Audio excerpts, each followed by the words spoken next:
Bienvenidos a Esperanza, donde la Esperanza vence. Welcome to Esperanza, where hope wins. How's it going? 2nd of July, 2026, huh? We're already here. This is our Quick Hits Tarot reading. If you'd like your Oracle card, please check my Shorts playlist, and you will find it around there somewhere. Somewhere. You can click and find that Oracle card.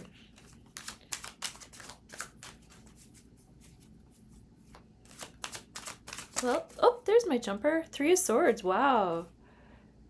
Wow. Are we thinking about heartbreak? Are we thinking about situations that are sad? Are we thinking about situations where we were like right, but we didn't want to be right because it was kind of heartbreaking? The truth hurts kind of energy? Do we have to face a heartache so that we can move on from it? These are all themes of the 3 of Swords. Breakups, be it like business breakups, friendship breakups, romance breakups. Now we know it's time to pray and play. Playing with the Morgan Greer Tarot.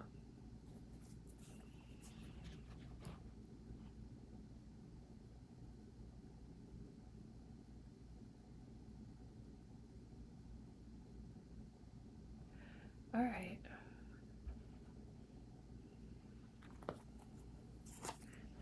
Near past, present tense, near future.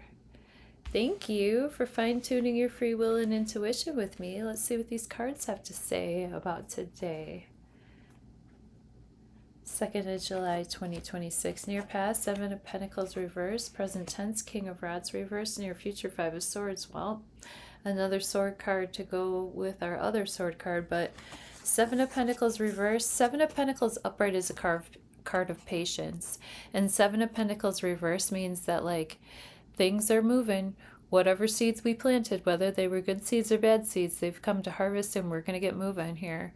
7 of Pentacles reversed is also a card of like having a little bit too much to harvest or not enough to harvest. There's some sort of discrepancy with the harvest, or we didn't get our numbers right, or maybe we forgot where we planted what.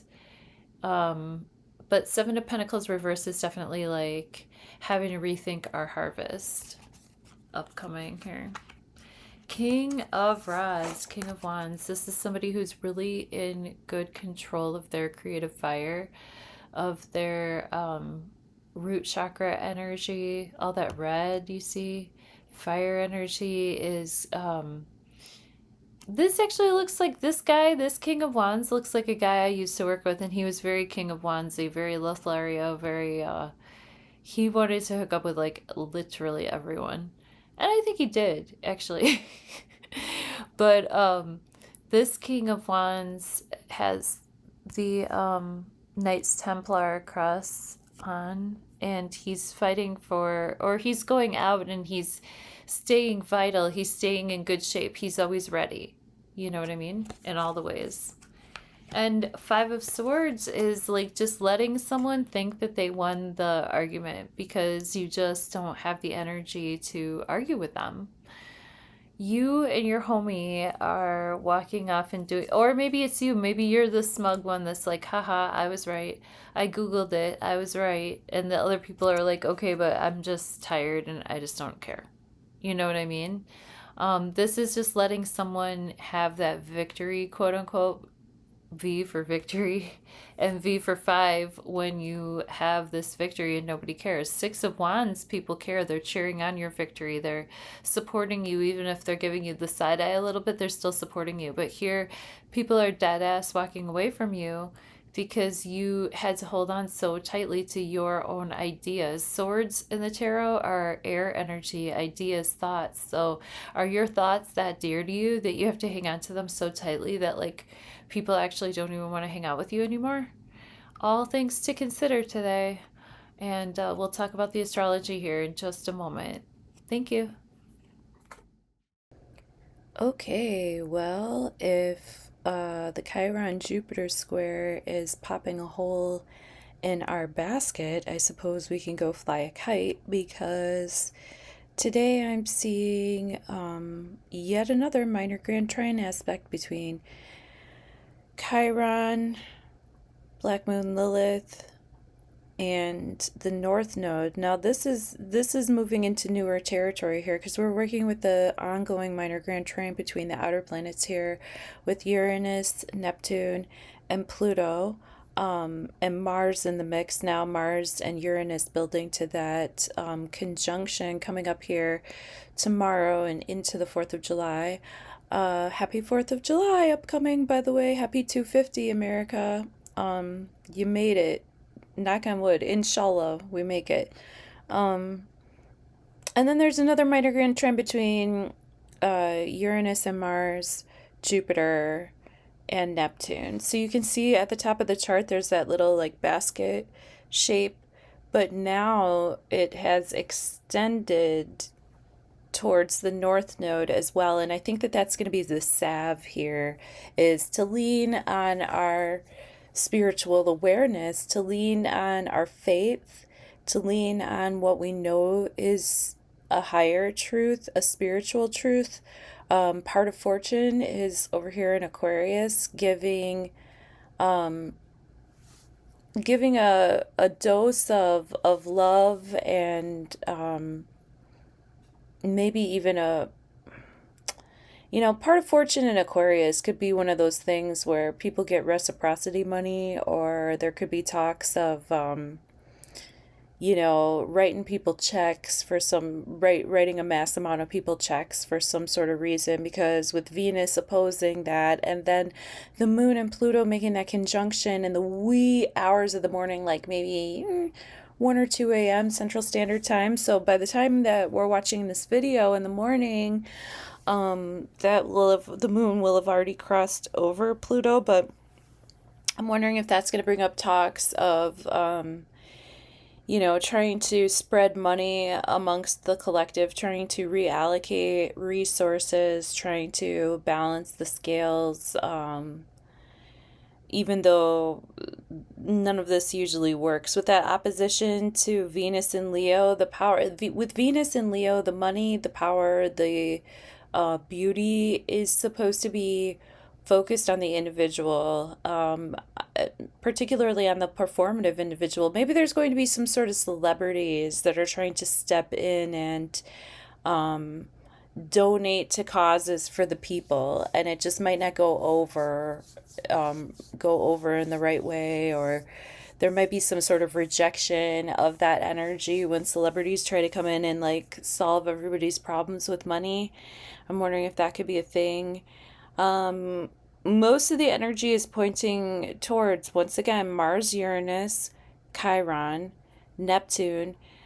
Saturn is squaring off with Sirius, which is our other star. That's our star cousin. That's what we look to in the sky when the sun is dim. And the sun moving into a conjunction with Sirius here soon is also building up to a square with Saturn. So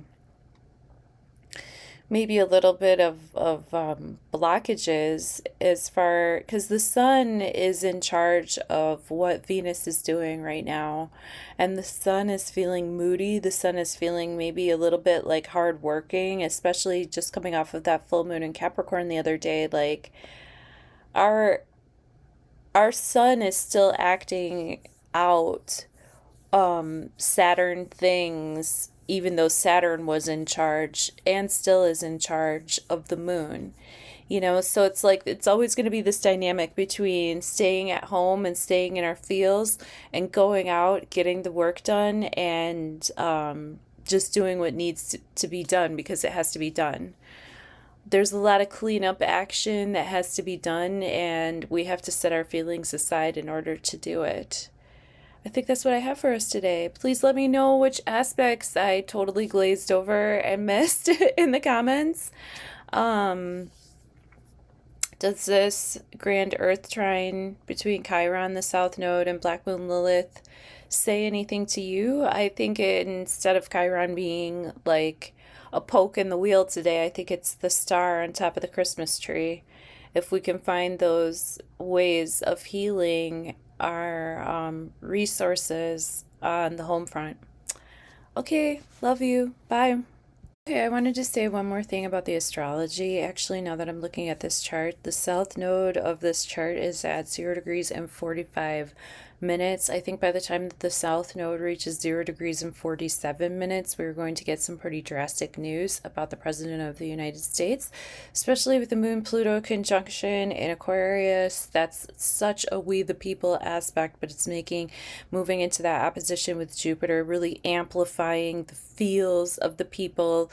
The part of fortune, like I had mentioned before, is opposing Venus, bringing that attention to the people, the power to the people, the sort of feeling of being fortunate to be with the rest of humanity, and the power going to regular humans rather than to the Leo aspect, which would be like the kings and queens and the celebrities, especially with Venus and Leo. So it looks like there's going to be a shift, a power shift, especially in the United States of America. We can keep our eyes peeled for that. And like I said, that north node just pulling us towards Jesus take the wheel, basically, is yeah, the way I would go through these next few days here. Okay, love you. Bye.